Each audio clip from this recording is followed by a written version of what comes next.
മൂകം കരോതി വാചാലം പങ്കും ലംഘയത്തെ ഗിരിം യത്കൃപാത്തമഹം വന്ദേ പരമാനന്ദമാധവം. ഇന്ന് നാരായണീയം 88-ാമത്തെ ദശകത്തിൽ 12-ാമത്തെ ശ്ലോകത്തിൻ്റെ അർത്ഥം പറയാം. അർത്ഥം പറയുന്നത് കിഴക്കേപ്പാട്ട് വാര്യത്ത് ഭാരതി. ശ്ലോകം: സോയം കൃഷ്ണാവതാരോ ജയതി തവ വിഭോ യത്ര സൗഹാർദ്ദഭീതിസ്നേഹദ്വേഷാനുരാഗപ്രഭൃതിഭിരതുലൈരശ്രമൈർയോഗഭേദൈः ആർത്തിം തീർത്വാ സമസ്താം അമൃതപദമഗുഃ സർവതഃ സർവലോകാഃ സത്വം വിശ്വാർത്തിശാന്ത്यै പവനപുരപതേ ഭക്തിപൂർത്തിयै ച ഭൂയാഃ. ഇവിടെ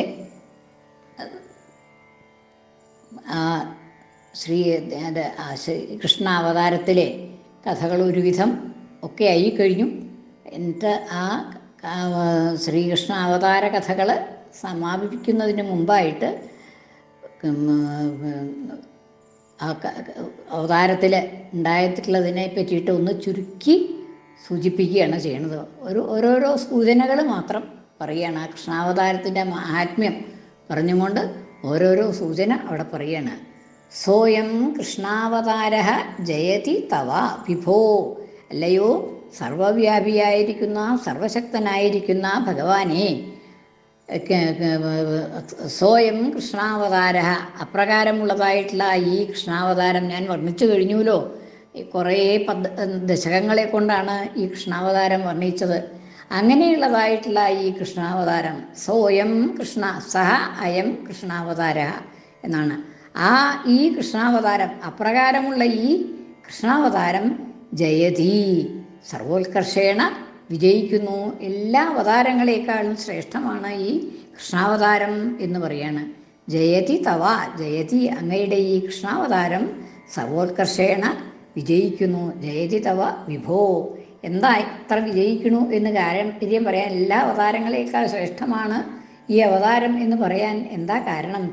എത്ര, യാതൊരു അവതാരത്തിലാണോ സൗഹാർദ്ദ ഭീതി സ്നേഹ ദ്വേഷ അനുരാഗ പ്രഭൃതിഭി അതുലൈഹി അശ്രമൈഹി യോഗഭേദൈഹി, അത് കഴിഞ്ഞിട്ട് ആർത്തിം തീർത്തുക, എല്ലാ ദുഃഖങ്ങളെയും ഇല്ലാതാക്കിയിട്ട്, ആർത്തിം തീർത്തുക, എല്ലാ ദുഃഖങ്ങളെയും ഇല്ലാതാക്കിയിട്ട്, എല്ലാ ദുഃഖങ്ങളെന്ന് പറഞ്ഞാൽ ആധിദൈവികം ആധിഭൗതികം ആധ്യാത്മികം. ആത്മാവിനുള്ളത് ഭൗതികമായിട്ട് ഭൂതങ്ങളിൽ നിന്നുണ്ടാവുന്നത് ദേവന്മാർ വരുത്തുന്നത് ആയിട്ടുള്ളതായിട്ടുള്ള എല്ലാ ദുഃഖങ്ങളെയും ഇല്ലാണ്ടാക്കിയിട്ട് ഇനി ദുഃഖം എന്നുള്ളത് ബാക്കിയൊന്നും ഉണ്ടാവില്ല എന്നാണ്. അപ്പം മോക്ഷം കിട്ടി എന്നുള്ളതാണ്, മോക്ഷം കിട്ടും എന്നുള്ളത് ഉറപ്പാണ്. അപ്പം അങ്ങനെ ആർത്തിം തീർത്തുക സമസ്താം, എല്ലാ ദുഃഖങ്ങളെയും ഇല്ലാതാക്കിയിട്ട്, ആർത്തിം തീർത്തുക സമസ്താം അമൃതപദം അഗുഹു സർവത സർവലോകാഹ, എല്ലാ ലോകത്തിലുള്ളതായിട്ടുള്ള എല്ലാ ജനങ്ങളും, സർവത എല്ലാ ദിക്കിലുമുള്ളതായിട്ടുള്ള സർവജനങ്ങളും സമസ്ത അമൃതപദം അഗുഹു, ആ അമൃതപദത്തെ പ്രാപിക്കുന്നു. അതായത് ഏതാണ് അമൃതപദം എന്ന് പറഞ്ഞാൽ മുക്തി, ആ പരമമായിട്ടുള്ളതായിട്ടുള്ള ആ മുക്തിയെ പ്രാപിക്കുന്നു എന്നുള്ളതാണ്. സർവത സർവലോകാഹ, എല്ലാവർക്കും അത് സാധിക്കും, ഒരു വിഷമവും ഇല്ലാണ്ട്. സത്വം വിശ്വാർത്തിശാന്തി, അപ്രകാരമുള്ളതായ അങ്ങ് വിശ്വത്തിൻ്റെ മുഴുവൻ ആർത്തിശാന്തി, ദുഃഖം ഇല്ലാതാക്കാനായിട്ട് പവനപുരവതേ ഭക്തിപൂർത്തിയൈച്ച ഭൂയാഹ, ഭക്തിപൂർത്തിക്കായിക്കൊണ്ടും ഭക്തിയുടെ പൂർത്തീകരണത്തിന് തികഞ്ഞ ഭക്തി ഉണ്ടാക്കണം. എനിക്ക് ഇതൊക്കെ ദുഃഖങ്ങളൊക്കെ തീർക്കാൻ വേണം. അങ്ങനെ അതിനു വേണ്ടിയിട്ട് ഞാൻ അങ്ങ് ഭവിക്കണമേ, ഭൂയാഹ അങ്ങ് ഭവിക്കണമേ, അങ്ങ് എൻ്റെ ആർത്തികളെയൊക്കെ തീർത്തു തരണേ എന്ന് പ്രാർത്ഥിക്കുകയാണ്. ഇനി ആ എങ്ങനെയാണ് ആർത്തിയെ ഇല്ലാണ്ടാക്കണത് എന്നുള്ളതാണ് പറയണത് അവിടെ. എത്ര സൗഹാർദ്ദ ഭീതി സ്നേഹ ദ്വേഷ അനുരാഗ പ്രഭൃതിഭിരതുലൈഹി അശ്രമൈഹി യോഗഭേദൈഹി ആർത്തിം തീർത്തുക, എങ്ങനെ ആർത്തി തീർക്കാനായിട്ടുള്ള ആ മുക്തി എന്നുള്ളത് ഉണ്ടാക്കി തരുന്നുണ്ടല്ലോ. അതെങ്ങനെയാണ്? അതുലൈഹി യോഗഭേദൈഹി തുല്യതയില്ലാത്തതായിട്ടുള്ള യോഗഭേദങ്ങളെ കൊണ്ട് മുക്തി ലഭിക്കാനായിട്ട് അനവധി വഴികളുണ്ട് എന്നാണ് പറയണത്. ഇവിടെ ആ വഴികളൊക്കെ കാണിക്കുന്നുണ്ട് ഈ അവതാരത്തിൽ എന്നാണ്. എങ്ങനെയൊക്കെയാണ് എന്ന് പറയാണ്. എത്ര സൗഹാർദ്ദം, സ്നേഹം കൊണ്ട്, ചിലർക്ക് സ്നേഹം കൊണ്ടാണ് ഭഗവാനോട് ഭക്തിയുള്ളത്. സ്നേഹം മൂലമാണ്, അത്യധികമായിട്ടുള്ള സ്നേഹം, ഭഗവാനോടുള്ളതായിട്ടുള്ള സ്നേഹം, അതുതന്നെയാണ് അവർക്ക് മുക്തിക്ക് കാരണമായിട്ട് തീരുന്നത്. അവരുടെ ദുഃഖങ്ങളൊക്കെ തീരുന്നത് ഭഗവാനോടുള്ളതായിട്ടുള്ള സൗഹാർദ്ദം കൊണ്ടാണ്. ആ സൗഹാർദ്ദം എന്ന് വെച്ചാൽ മിത്രഭാവം, ഭഗവാനെ മിത്രമായിട്ട് അംഗീകരിച്ചത്. ആ യാദവന്മാരെ ഗോപകുട്ടികളൊക്കെ ഭഗവാനെ സുഹൃത്തായിട്ടാണ് കണ്ടത്. അതുമാതിരി പാണ്ഡവന്മാർ, അവരും ഭഗവാനെ സുഹൃത്തായിട്ടാണ് കണ്ടത്. അങ്ങനെ ആ സൗഹൃദം കൊണ്ട് അവർ ദുഃഖങ്ങളൊക്കെ ഇല്ലാതാക്കി, ഭഗവാൻ അവരുടെ ദുഃഖങ്ങളൊക്കെ ഇല്ലാണ്ടാക്കി എന്നാണ്. പിന്നെ എന്താണ് പറയണത്?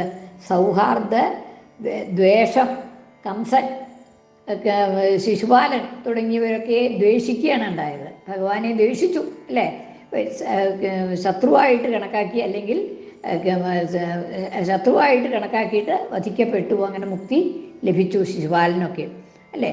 അങ്ങനെ സൗഹാർദ്ദ ഭീതി, എത്ര സൗഹാർദ്ദ ഭീതി പറഞ്ഞു. ഭീതി, ഭയം കൊണ്ട് ഐക്യം പ്രാപിച്ച മുക്തി ലഭിച്ചതാണ് കംസനൊക്കെ അല്ലേ. എപ്പോഴും കൃഷ്ണൻ എന്നുള്ളതായിട്ടുള്ള, എന്നെ കൊല്ലാനായിട്ട് ഈ കൃഷ്ണൻ വന്നിട്ടുണ്ട്, ജനിച്ചിട്ടുണ്ട് എന്നുള്ളതായിട്ടുള്ള ഭയം കൊണ്ടാണ് ഭഗവാൻ ഈ കംസൻ ഭഗവാനെ എപ്പോഴും, എന്നും കംസൻ്റെ ഉള്ളിൽ ഭഗവാനുണ്ട് എന്നുള്ളതാണ്. എപ്പോഴും കംസൻ്റെ ഉള്ളിൽ ഭഗവാനുണ്ട്. എങ്ങനെയാണെന്ന് മാത്രം വ്യത്യാസമേ ഉള്ളൂ. സാധാരണഗതിയിലുള്ളതായിട്ടുള്ള ആ വിചാരമല്ല, ഈ ഭഗവാൻ എന്നെ കൊല്ലാനായിട്ടാണ് വധിക്കുന്നത്, എന്നെ വധിക്കും എന്നുള്ളതായിട്ടുള്ള നിലയിൽ ഭഗവാനെ എപ്പോഴും മനസ്സിൽ കൊണ്ടു നടന്നിട്ട് അങ്ങനെ കംസന് മോക്ഷം കിട്ടി എന്നാണ്. സൗഹാർദ്ദ ഭീതി സ്നേഹം യാദവന്മാർക്കൊക്കെ ഭഗവാനോട് സ്നേഹമായിരുന്നു. അങ്ങനെ ആ സ്നേഹം കൊണ്ട് അവർക്കൊക്കെ മുക്തി കിട്ടി. സ്നേഹദ്വേഷം അല്ലേ, അല്ല, സൗഹാർദ്ദ ഭീതി ദ്വേഷം ശിശുപാലാദികൾക്ക് ദ്വേഷമായിരുന്നു ഭഗവാനോട്. അനുരാഗം അത് ഗോപസ്ത്രീകൾക്കും ഭഗവാന്റെ പത്നിമാർക്കും ഒക്കെ ഭഗവാനോടുള്ളതായിട്ടുള്ള അനുരാഗം കൊണ്ടാണ് ഇവർക്കൊക്കെ മുക്തി കിട്ടിയത് എന്നാണ്. അനുരാഗ പ്രഭൃതിഭി അതുലൈഹി, അങ്ങനെ മുഴുവനൊന്നും പറഞ്ഞില്ല, കുറേ ഏത് വിധത്തിലായാലും ഭഗവാൻ എപ്പോഴും മനസ്സിലുണ്ടാവുമ്പോൾ ആ ഭഗവാൻ എല്ലാ ദുഃഖങ്ങളും തീർത്ത് മുക്തി കൊടുത്തിട്ടുണ്ട് ഈ കൃഷ്ണാവതാരത്തിൽ എന്നാണ് പറഞ്ഞത്. പലതരത്തിലും ഭഗവാനിൽ നിന്ന് മുക്തി സിദ്ധിച്ചവരെ, പല തരത്തിലും ഭഗവാനെ കണ്ടിട്ട് മുക്തി ലഭിച്ചവരാണ് എല്ലാവരും ശ്രീകൃഷ്ണാവതാരത്തിൽ. അങ്ങനെ അനവധി പേർക്ക് മുക്തി കിട്ടിയിട്ടുണ്ട് എന്നാണ്. പ്രഭൃതിഭിരതുലൈഹി, അതുലങ്ങളായിട്ടുള്ള യോഗമാർഗങ്ങൾ, ഇതൊക്കെ ഓരോ യോഗം തന്നെയാണെന്നാണ് പറയണത്. ഭക്തിയാണെന്നുണ്ടെങ്കിലും, ദ്വേഷമാണെന്നുണ്ടെങ്കിലും, ഭയമാണെന്നുണ്ടെങ്കിലും, വാത്സല്യമാവാം, ഭക്തിയാവാം. നാരദാദികൾക്കൊക്കെ ഭക്തിയാണ്, വാത്സല്യം. നന്ദഗോപരക്ക്, ദേവകിക്ക്, യശോദയ്ക്ക് ഒക്കെ വാത്സല്യം. അങ്ങനെ ഓരോരോ വിധത്തിൽ ആണ് ഭഗവാന് ഇവയ്ക്കൊക്കെ മുക്തി നൽകിയിട്ടുള്ളത് എന്നാണ് പറയണത്. അങ്ങനെ പല പല യോഗഭേദങ്ങളെ കൊണ്ട്, ആ യോഗഭേദങ്ങൾ എന്ന് വെച്ചാൽ ഏത് വിധത്തിലാണോ ഭഗവാനായിട്ട് ഐക്യം പ്രാപിക്കുന്നത് അതിന് പല മാർഗങ്ങളുണ്ട് എന്നാണ്. അപ്പോൾ ആ മാർഗങ്ങളാണ് സ്നേഹദ്വേഷ അനുരാഗ പ്രഭൃതി അതുലൈഹി എന്ന് പറയുന്നത്. സൗഹാർദ്ദ ഭീതി സ്നേഹദ്വേഷ അനുരാഗ പ്രഭൃതിഭി തുടങ്ങിയതായിട്ടുള്ളതാണ്. അപ്പോൾ വാത്സല്യം, ഭക്തിയൊക്കെ അവിടെ പെടും. അപ്പം അങ്ങനെയുള്ളതായിട്ടുള്ള യോഗഭേദങ്ങളെ കൊണ്ട് യാതൊരു അവതാരത്തിലാണോ അങ്ങ് ഭക്തജനങ്ങൾക്കൊക്കെ മുക്തി നൽകിയിട്ടുള്ളത്. അത് അശ്രമൈഹി യോഗഭേദൈഹി. ഇനി ഈ യോഗഭേദങ്ങളൊന്നും വലിയ വിഷമമുള്ളതല്ലേ. ഇനി അശ്രമൈഹി വലിയ ബുദ്ധിമുട്ടൊന്നുമില്ല. മറ്റത് ഇതുണ്ടല്ലോ, യോഗാഭ്യാസം എന്നൊക്കെ പറയുന്നുണ്ടല്ലോ, അതൊക്കെ ചിലപ്പോൾ തപസ് ചെയ്യില്ല, അങ്ങനെയുള്ളതായിട്ടുള്ള മുക്തി കിട്ടില്ല. അതൊക്കെ കുറേ ക്ലേശങ്ങൾ വേണ്ടതാണ്. ഒരുപാട് കാലം ഭക്ഷണം ഇല്ലാതെ കണ്ടും അങ്ങനെ തപസ്സിരിക്കുക, ധ്യാന ഏകാഗ്രനായിട്ടുള്ളതായിട്ടുള്ള തപസ്, അതൊക്കെ വിഷമുള്ള രൂപങ്ങളാണ് അല്ലേ? പക്ഷേ അതൊന്നും കൂടാതെ കണ്ട് അശ്രമൈഹി, ഇത് വളരെ എളുപ്പത്തിലാണ് ഇവിടെ ഈ സൗഹാർദ്ദം, ഭീതി, സ്നേഹം, ദ്വേഷം, ഇതൊക്കെ യാതൊരു വിഷമവും ഇല്ലാതെ കണ്ടുള്ളതായിട്ടുള്ള യോഗമാർഗങ്ങളാണ്. അങ്ങനെ അതിൽ കൂടെയൊക്കെ മുക്തി ലഭിക്കണു എന്നാണ്. അങ്ങനെയുള്ളതായിട്ടുള്ള ഈ കൃഷ്ണാവതാരം ജയതി, ആർത്തിം തീർത്തുക, ഇങ്ങനെയൊക്കെ എല്ലാ ആർത്തികളെയും സമസ്താം എല്ലാം മുഴുവനായിട്ടുള്ള ദുഃഖങ്ങളെയും ഇല്ലാണ്ടാക്കിയിട്ട് അമൃതപദം അഗുഹു, അമൃതപദത്തെ പ്രാപിക്കുന്നു. ആര്? സർവലോകാഹ, സർവലോകരും. ഇങ്ങനെയുള്ളതായിട്ടുള്ള വിവിധങ്ങളായിട്ടുള്ള യോഗമാർഗങ്ങളെ കൊണ്ട് എല്ലാവരും മുക്തിയെ പ്രാപിച്ചു, അമൃതപദത്തെ പ്രാപിച്ചു. അങ്ങനെയുള്ളതായിട്ടുള്ള സർവത സർവലോകാഹ സത്വം, അപ്രകാരം ഉള്ളതായിട്ടുള്ള അങ്ങ് വിശ്വാർത്തി ശാന്തി, വിശ്വത്തിൻ്റെ മുഴുവൻ ആർത്തി ഇല്ലാതാക്കാനും ദുഃഖമില്ലാതാക്കാനും പവനപുരപതയെ ഭക്തി പൂർത്തിയേച്ച, ആ ഭക്തിയെ പൂർത്തീകരിക്കുവാനും ആ പരിപൂർണമായിട്ടുള്ള ഭക്തി ഉണ്ടാക്കാനും അങ്ങ് ഭൂയാഹ ഭവിക്കട്ടെ എന്ന്, സത്വം ഭൂയാഹ അങ്ങ് അപ്രകാരമായിട്ട് ഭവിക്കട്ടെ എന്നുള്ളതായിട്ടുള്ള പ്രാർത്ഥനയോട് കൂടിയിട്ട് ആ ദശകം അവസാനിപ്പിക്കുകയാണ്. അതായത് ഈ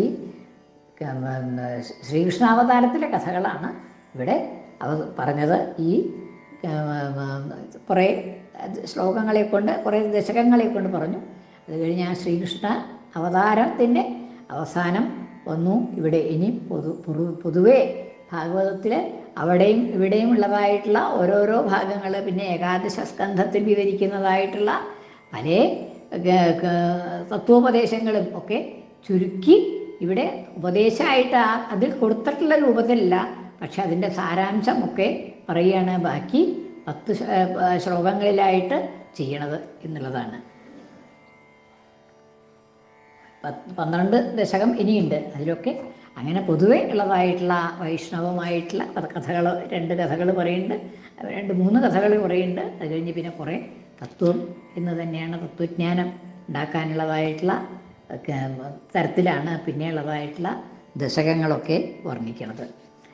സോയം കൃഷ്ണാവതാരോ ജയതി തവ വിഭോ യത്ര സൗഹാർദ്ദഭീതി സ്നേഹദ്വേഷാനുരാഗ പ്രഭൃതിഭിരതുലൈരശ്രമൈർയോഗഭേദൈ ആർത്തിം തീർത്വാ സമസ്താമൃതപദമഗു സർവതഃ സർവലോകാ സത്വം വിശ്വാപ്തിശാന്തി പവനപുരപതേ ഭക്തിപൂർത്തി ച ഭൂയാഃ. കൃഷ്ണാർപ്പണം. മലയാള പരിഭാഷ. ദേവാ കൃഷ്ണാവതാരം തവ വിജയമിതിൽ കാണുമീ ലോകമൊക്കെ സൗഹാർദ്ദം ദ്വേഷമിഷ്ടം അതുല സരളമാം യോഗഭേദങ്ങളെല്ലാം ഏവം യോഗങ്ങളാലേ സകല ജനതയും നേടി മോക്ഷം പ്രഹർഷം ദുഃഖം ലോകർക്കു തീർക്കാൻ ഗുരുപവനവതേ ഭക്തി കൂട്ടിയിടുകെന്നും. സർവത്ര ഗോവിന്ദനാമ സങ്കീർത്തനം. ഗോവിന്ദ ഗോവിന്ദ.